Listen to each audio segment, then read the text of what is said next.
Nació con una fecha que parece tranquila en el papel, 25 de enero de 1914, pero el mundo que lo recibió ya olía a pólvora vieja y a hambre nueva. Y lo más brutal es esto. Alberto Carnevali no iba a morir anciano, ni siquiera iba a llegar a los 40, su vida entera sería una carrera contra un reloj que él no podía ver. Mientras otros sí lo veían y apostaban a que se rompería antes de tiempo, porque cuando un hombre decide enfrentarse a un sistema que se alimenta del miedo, el sistema no discute. Aprieta la garganta, imagina la escena. Un niño en una Italia que cambia de piel a golpes, calles donde la gente baja la voz cuando pasa un uniforme, pan contado, miradas que se apartan. En ese paisaje crece Alberto, con una inteligencia que no se conforma con sobrevivir. No es el tipo de niño que acepta "así son las cosas", es el tipo que pregunta quién decidió que fueran así. Y esa pregunta, en ciertos años, era casi un delito. Su familia, como tantas, vive con lo justo. La Primera Guerra Mundial deja cicatrices que no se ven en las fotos. Hombres que vuelven rotos, madres que aprenden a estirar la comida como si fuera una sábana, niños que maduran demasiado pronto. Alberto aprende a leer el mundo antes que los libros. Entiende que la pobreza no es solo falta de dinero, es falta de opciones. Y entiende algo más peligroso, que la obediencia puede ser una trampa. En la adolescencia, mientras Italia se endurece bajo el fascismo, la vida cotidiana se llena de señales, consignas, desfiles, símbolos, repetidos hasta que parecen naturales. La propaganda no solo ocupa las paredes, ocupa las conversaciones, los silencios, las escuelas. Para muchos, adaptarse es la única manera de no ser aplastados. Para Alberto, adaptarse empieza a sentirse como una forma lenta de desaparecer. Hay un momento, no un gran discurso, no una escena de película, en el que su brújula se fija. Puede ser una humillación vista en la calle, un vecino detenido, un maestro que cambia de tono cuando entra alguien importante. Puede ser la sensación de que la verdad se está encogiendo, como una habitación a la que le cierran puertas. Alberto no se vuelve opositor por romanticismo, se vuelve opositor por asfixia. En esos años la política no es un debate, es un riesgo físico. La palabra antifascista no es una etiqueta, es una sentencia potencial, y aún así, Alberto se acerca a círculos donde la gente habla en voz baja, donde los nombres se dicen con cuidado, donde las ideas viajan como contrabando. Aprende a escuchar, a medir, a no confiar en la primera sonrisa. Aprende que la clandestinidad no es solo esconderse, es vivir con una doble piel. Su formación se vuelve una mezcla de estudio y supervivencia. Lee cuando puede, discute cuando es seguro, observa siempre. Y en esa observación descubre el verdadero poder del régimen. No es solo la policía, no son solo las leyes. Es el miedo instalado en la gente común. El miedo que hace que un amigo se convierta en testigo, que un vecino se convierta en delator, que una familia se convierta en su propia censura. El enemigo no siempre lleva botas, a veces vive en la mesa de al lado. Cuando llega la Segunda Guerra Mundial, el país se tensa como un cable. Los jóvenes son empujados hacia una maquinaria que promete gloria y entrega ruinas. Las noticias se vuelven una mezcla de triunfos inventados y derrotas maquilladas. Y Alberto, ya con la conciencia afilada, entiende que la guerra no solo mata cuerpos, también mata la posibilidad de decir no. En ese clima, su oposición deja de ser una postura y se convierte en una necesidad moral. La Italia de esos años es un tablero donde cada movimiento puede costar la vida. La caída del régimen, la ocupación alemana, la fractura interna, todo convierte la política en una cuestión de sangre. Y aquí aparece el conflicto real que marcará su destino. Alberto Carnevali se enfrenta a un sistema que no tolera disidencia y que castiga la organización popular. No es una pelea abstracta, es una lucha contra estructuras concretas, redes de control, violencia, persecución y la idea de que el ciudadano debe ser súbdito. En medio del caos, la resistencia se vuelve una palabra pesada. No significa solo combatir, significa elegir un bando cuando el precio es inmediato. Alberto se vincula con el antifascismo organizado, con la convicción de que el futuro no se mendiga, se construye, y construir en esos años es hacerlo con las manos temblando, porque cualquier paso en falso puede terminar en una puerta derribada de madrugada. Hay algo que lo distingue, no busca el heroísmo fácil, no se presenta como mártir. Su fuerza está en la disciplina, en la capacidad de sostener una línea cuando todo alrededor se desmorona. Mientras otros se dejan arrastrar por la desesperación o por la rabia ciega, él intenta pensar en términos de comunidad. ¿Cómo se protege a la gente? ¿Cómo se organiza sin exponerse? ¿Cómo se mantiene la dignidad cuando el enemigo controla el aire? Y entonces llega el giro que cambia el tono de su vida. El final de la guerra no trae paz automática, trae un nuevo campo de batalla, menos visible pero igual de feroz. Italia queda devastada, y en esa devastación se abre una disputa por el sentido del país. ¿Quién manda ahora? ¿Quién escribe las reglas? ¿Quién decide qué se recuerda y qué se entierra? Para Alberto, la posguerra no es un descanso, es el inicio de otra guerra, la de la reconstrucción política y social, porque cuando caen los símbolos quedan las estructuras, y muchas de esas estructuras, intereses, redes, viejas complicidades, intentan sobrevivir cambiando de máscara. Él lo ve con claridad. El peligro no es solo que vuelva el autoritarismo con el mismo uniforme. El peligro es que regrese con traje, nuevo y sonrisa democrática. En ese escenario, su entrada en la política no es un salto repentino, sino una continuidad lógica. La clandestinidad le enseñó el valor de la organización. La guerra le enseñó el costo de la improvisación. Ahora, en la superficie, intenta convertir la resistencia en instituciones, la indignación en derechos, el sacrificio en futuro, pero la superficie también tiene trampas.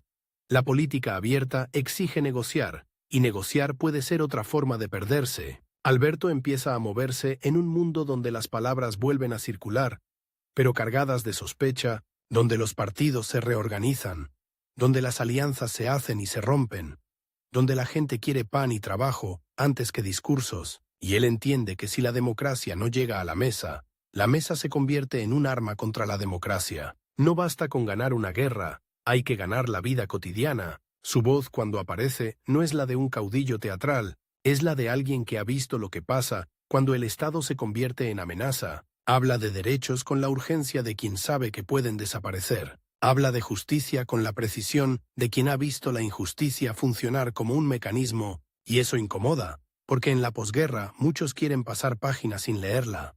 Pero el tiempo, ese enemigo silencioso, ya está ahí. Alberto no lo sabe con exactitud, pero su vida tiene un límite cercano, y esa cercanía, aunque no esté escrita en su frente, se siente en su ritmo.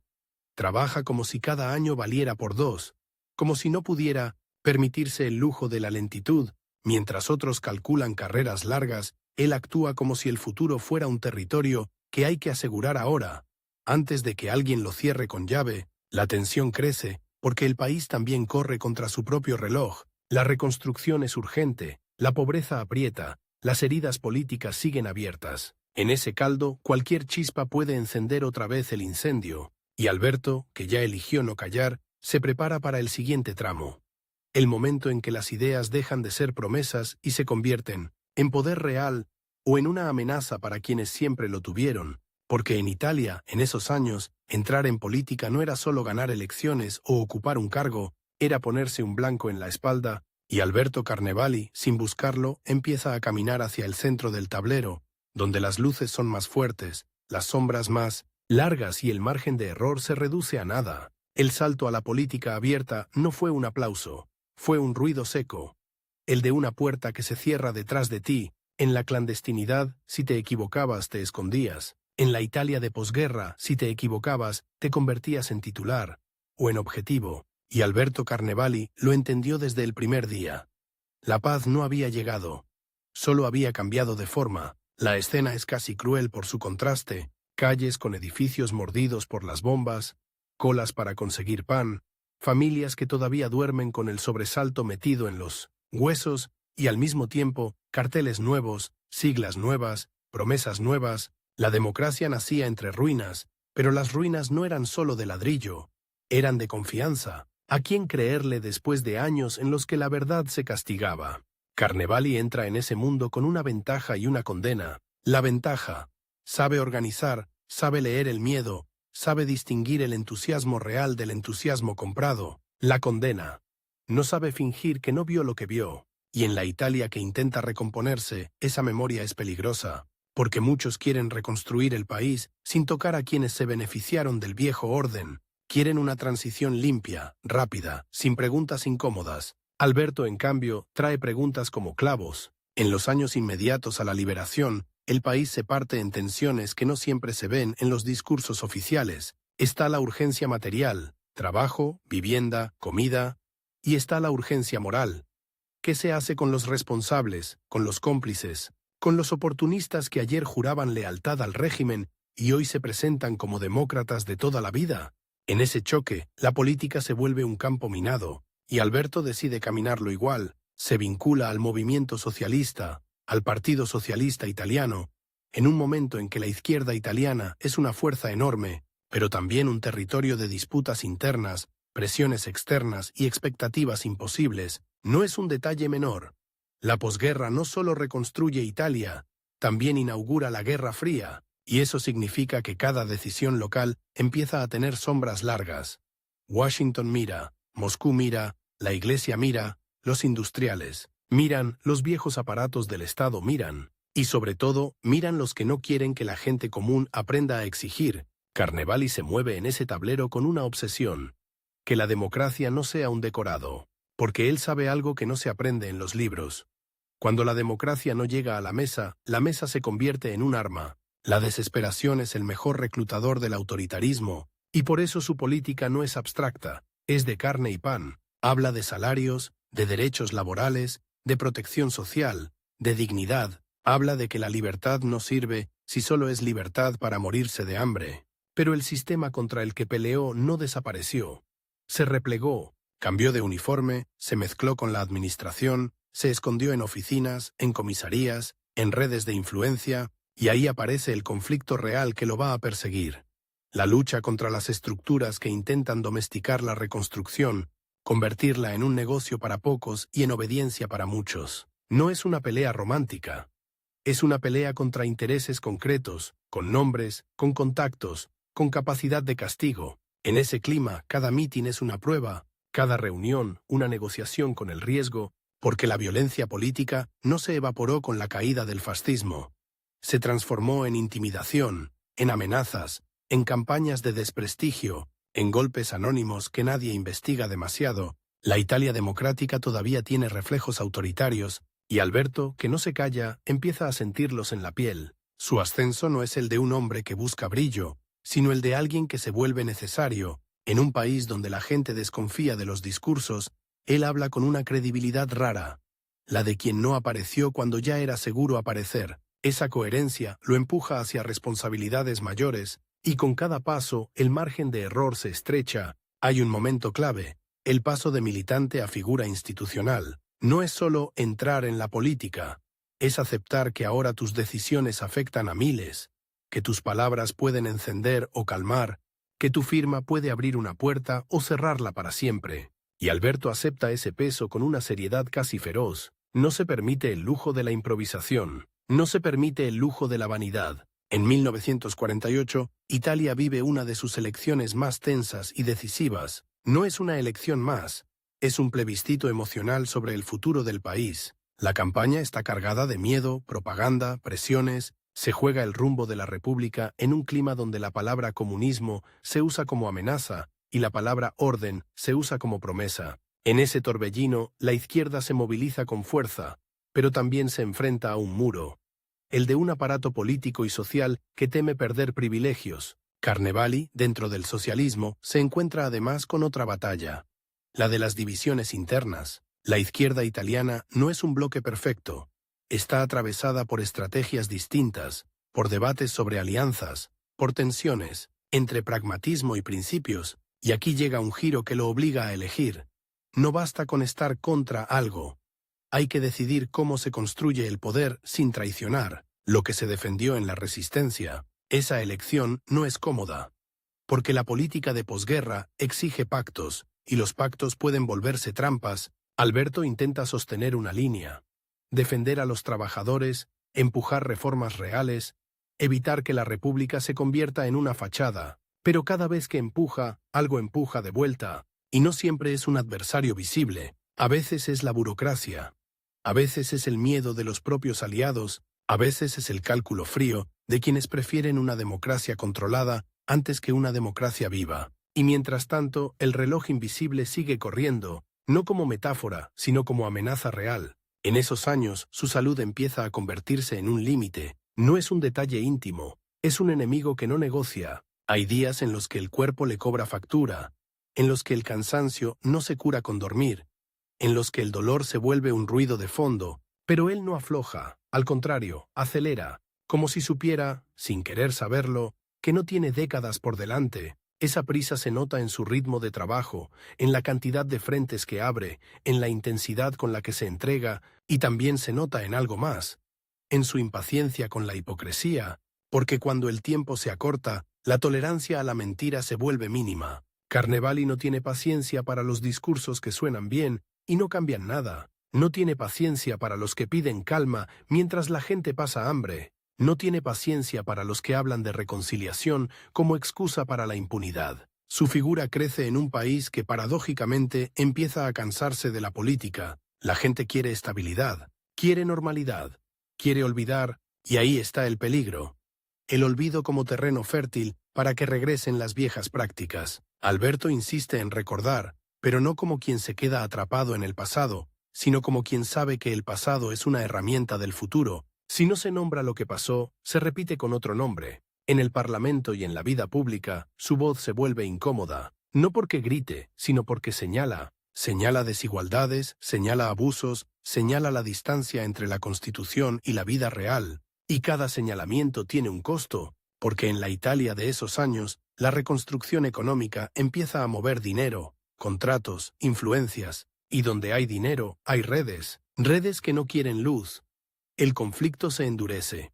No es solo izquierda contra derecha, no es solo ideología, es Carnevali contra la inercia de un Estado que todavía arrastra hábitos autoritarios y contra intereses que prefieren ciudadanos agradecidos antes que ciudadanos exigentes. Él empuja por reformas sociales, por protección a los más vulnerables, por una república que no sea un club, y cuanto más empuja, más se nota que hay manos intentando frenarlo, y entonces, cuando parece que su carrera institucional podría consolidarse, aparece el elemento más cruel de todos, la fragilidad humana. La política puede ser una guerra larga, pero su cuerpo no está hecho para una guerra larga. El tiempo deja de ser un concepto y se convierte en una presión diaria. Hay reuniones que hace con fiebre, viajes que hace agotado, discursos que pronuncia con el pecho apretado, y aún así, sigue, porque siente que si se detiene, otros ocuparán el espacio con palabras vacías. La tensión sube, porque el país también entra en una fase de endurecimiento. La Guerra Fría enfría la convivencia interna, la sospecha se vuelve moneda, la polarización se vuelve rutina, y en ese clima, un socialista que insiste en derechos y justicia social puede ser presentado como amenaza, como agitador, como problema. La batalla ya no es solo por leyes, es por el relato. ¿Quién es el patriota? ¿Quién es el enemigo? ¿Quién merece ser escuchado? Carnevali entiende que el poder no solo se ejerce con decretos, sino con historias, y por eso pelea también en el terreno simbólico. La dignidad del trabajo, la memoria de la resistencia, la idea de que la república pertenece a todos, pero ese terreno es resbaladizo, porque el relato dominante puede convertir a un defensor de derechos en un peligro, y puede convertir a un oportunista en un hombre de orden. Y aquí llega el giro más inquietante.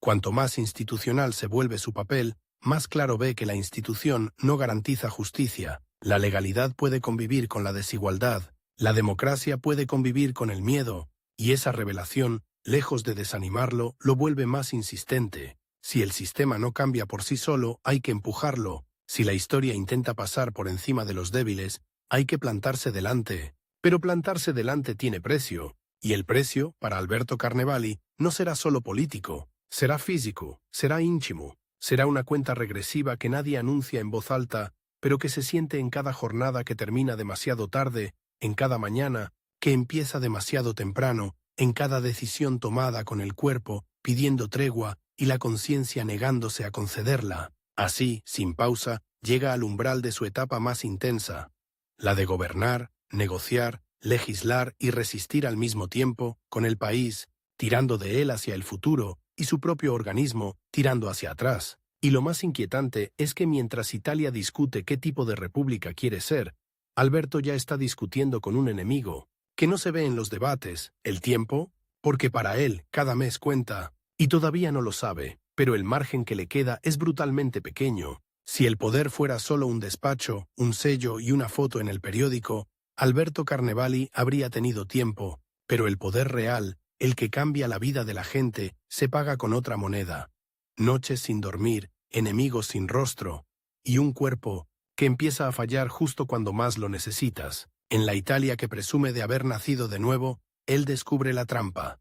La República puede tener constitución y aún así seguir oliendo a miedo. Entra en la fase más dura de su vida pública con una idea fija: convertir la reconstrucción en justicia, no en reparto de botín. Y eso, en la posguerra, es dinamita, porque mientras las calles se llenan de andamios, en los pasillos se levantan otras estructuras, redes de influencia, favores cruzados, contratos que cambian manos como si fueran cartas marcadas. La guerra terminó, sí, pero dejó un país donde demasiados aprendieron que sobrevivir consiste en callar. Carnevali, en cambio, habla, y cada vez que habla, alguien toma nota. Su trabajo parlamentario y organizativo se vuelve una carrera de obstáculos. No es el político que aparece para cortar cintas. Es el que pregunta quién se queda con el dinero, quién decide, quién se beneficia, empuja por derechos laborales reales, por protección social, por una administración que no trate al ciudadano como súbdito, y ahí empieza el choque frontal con el sentido común de la época. Ese que te dice que primero hay que producir, luego ya veremos. Lo demás, que primero hay que pacificar, luego ya se hará justicia. Que primero hay que obedecer, luego ya se hablará de dignidad. Pero él no acepta ese orden, porque lo ha visto antes, con otro uniforme. Sabe que cuando te piden paciencia, muchas veces te están pidiendo rendición, y por eso insiste en lo concreto: salarios que alcancen, seguridad en el trabajo, vivienda, asistencia, respeto, no como caridad, sino como derecho. En sus intervenciones, la palabra república deja de ser un símbolo y se convierte en una pregunta incómoda.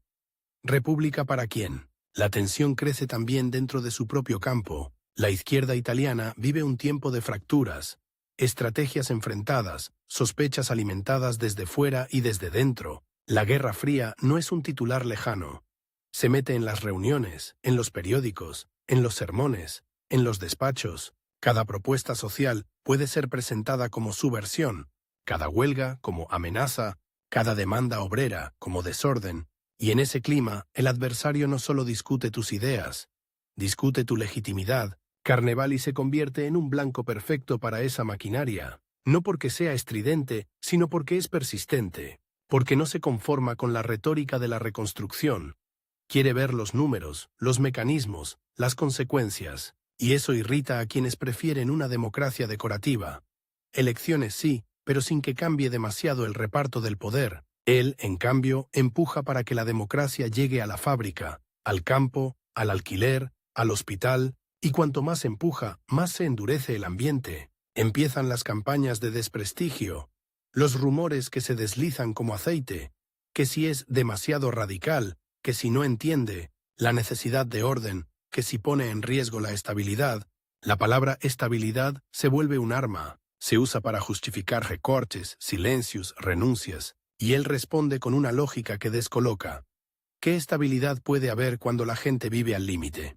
¿Qué paz es esa que exige que los pobres se callen para que los cómodos duerman? En paralelo, su cuerpo empieza a traicionarlo con una crueldad casi narrativa, como si la vida quisiera imponerle un límite justo, cuando la historia le exige más. No es un cansancio normal, es un agotamiento que se instala, una presión en el pecho, una fatiga que no se negocia. Hay días en los que se levanta con la sensación de haber corrido una maratón sin moverse de la cama, y aún así se viste, sale, habla, negocia, escribe, porque siente que no puede permitirse parar. Ahí aparece su verdadero reloj, no el de las elecciones, ni el de los calendarios parlamentarios, sino el de su propia sangre. Y ese reloj no avisa con discursos, avisa con mareos, con fiebre, con noches en blanco. Él lo intuye.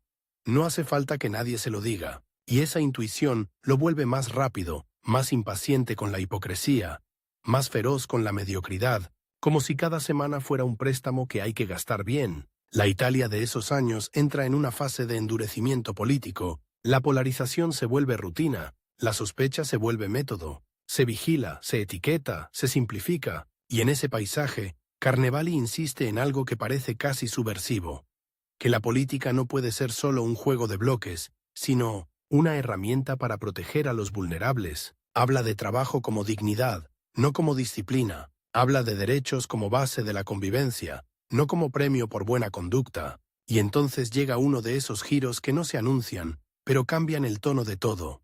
Se da cuenta de que el enemigo principal no siempre está enfrente, a veces está dentro del propio Estado, en su inercia, en su burocracia, en su capacidad de convertir una promesa en un trámite interminable. La República, descubre, puede ser una máquina que funciona para no cambiar nada, y esa revelación lo golpea más que cualquier ataque externo, porque obliga a una pregunta dolorosa. ¿Cómo se lucha contra un adversario que se esconde en procedimientos, en reglamentos, en no se puede? Carnevali decide que la respuesta no puede ser el cinismo, no puede ser así son las cosas, porque esa frase, lo sabe, es el primer ladrillo de cualquier autoritarismo, así que redobla su esfuerzo. Presiona, propone, denuncia, insiste, y en esa insistencia se va quedando solo en ciertos momentos, incluso entre aliados que prefieren no tensar demasiado la cuerda. Él la tensa igual, porque para él la cuerda ya está tensada. La tensó el hambre, la tensó la desigualdad, la tensó la memoria de la violencia. Su vida se convierte en una sucesión de escenas rápidas, casi cinematográficas. Trenes tomados de madrugada, reuniones en salas frías, papeles subrayados con letra apretada, discusiones donde cada palabra pesa, mítines donde el público escucha con una mezcla de esperanza y miedo, y detrás de todo, esa sensación de que el tiempo se está cerrando como una puerta. Hay momentos en los que, al terminar un discurso, se queda un segundo de más quieto, como si el cuerpo le pidiera permiso para caer, pero no cae, todavía no. En el Parlamento, su voz incomoda porque no se limita a la teoría. Cuando se habla de reconstrucción, él pregunta por los barrios donde la reconstrucción no llega. Cuando se habla de crecimiento, él pregunta quién paga el precio. Cuando se habla de orden, él pregunta qué se hace con la injusticia que se disfraza de orden. Y esas preguntas, repetidas una y otra vez, empiezan a dibujarle una reputación peligrosa.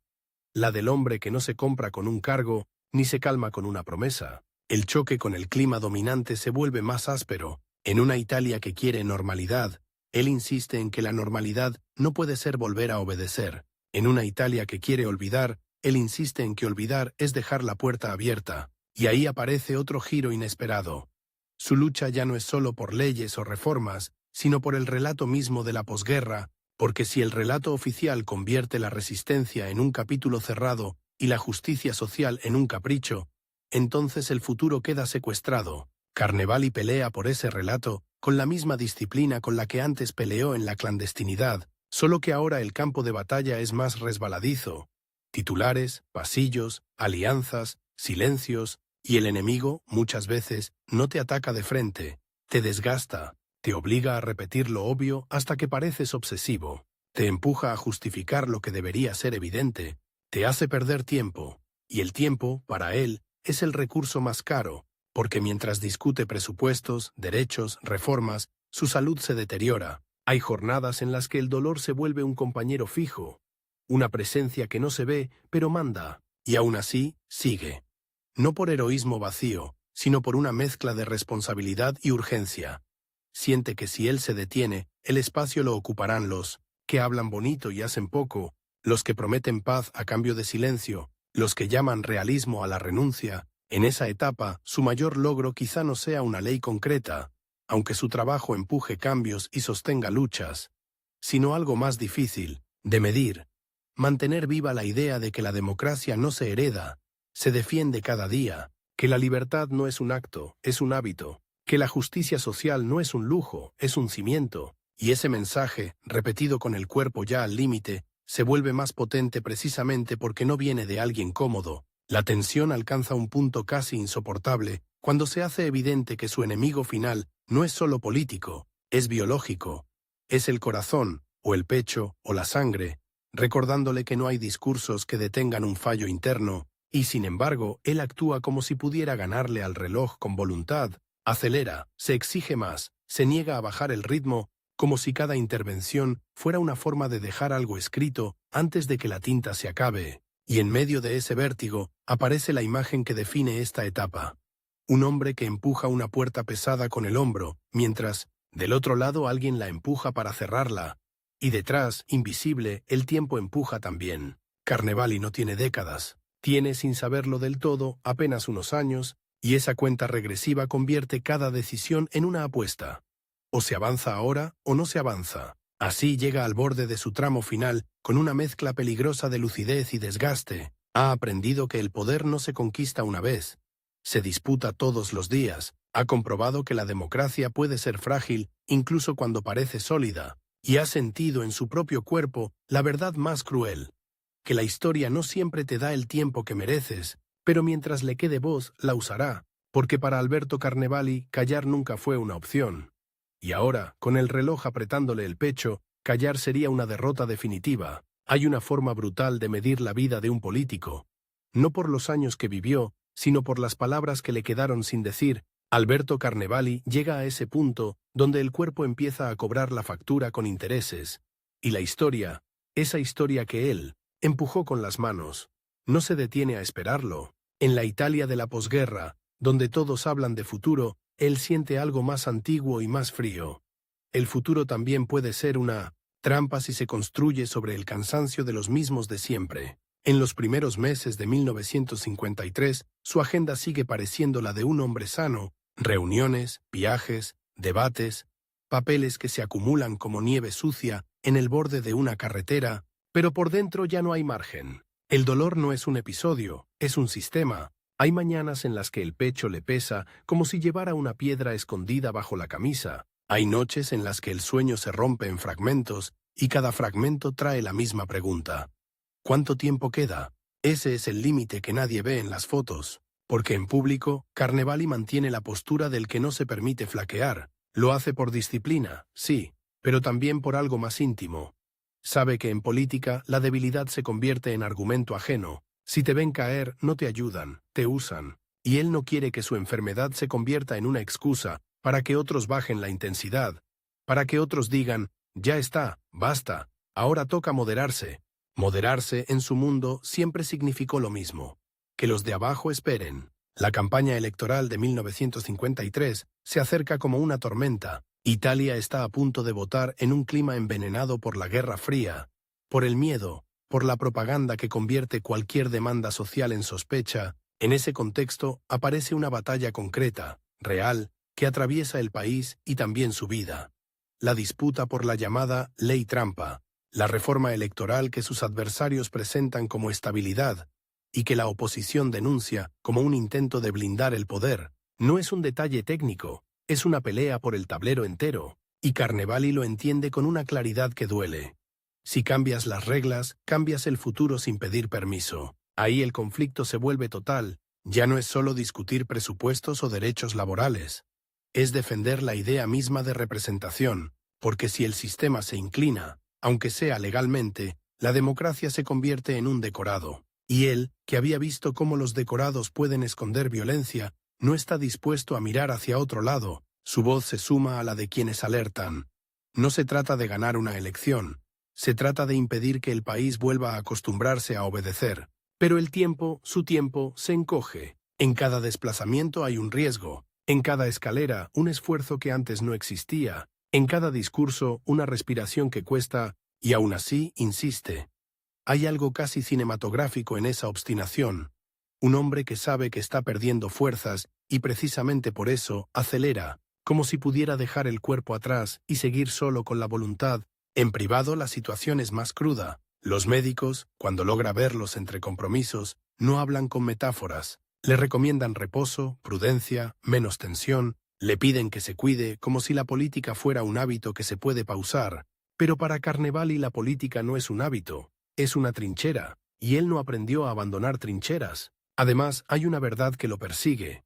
Si se retira, aunque sea por salud, otros ocuparán el espacio con palabras más suaves, con acuerdos más cómodos, con silencios más rentables, y entonces llega uno de esos giros que no parecen giros hasta que ya es tarde.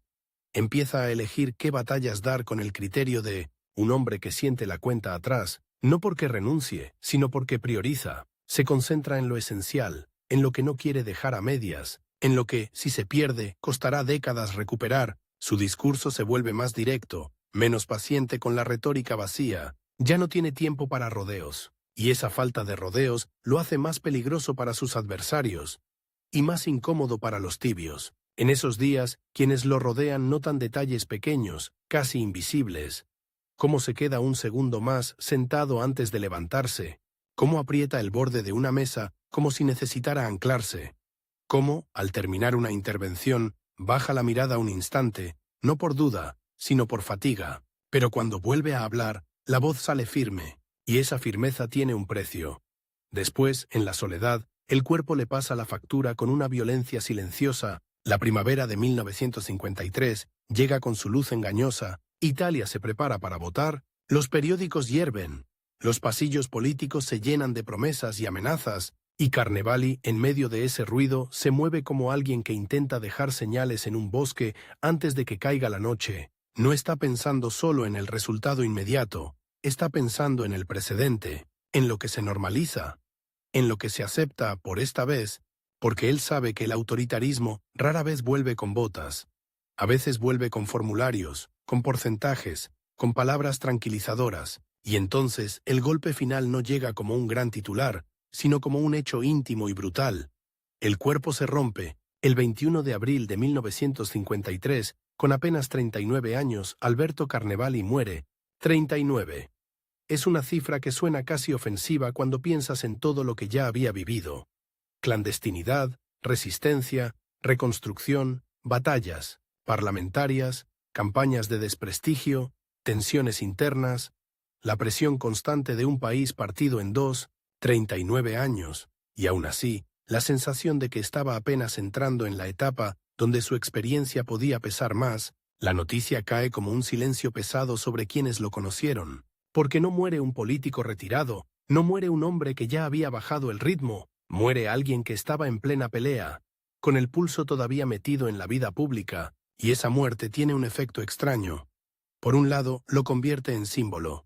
Por otro, lo vuelve vulnerable a la simplificación. Hay quienes intentan reducirlo a una etiqueta, a una frase, a una foto. Hay quienes prefieren recordarlo como un idealista sin matices, porque así no incomoda. Pero su legado real es más difícil de domesticar. Carnevali deja detrás una pregunta que no envejece.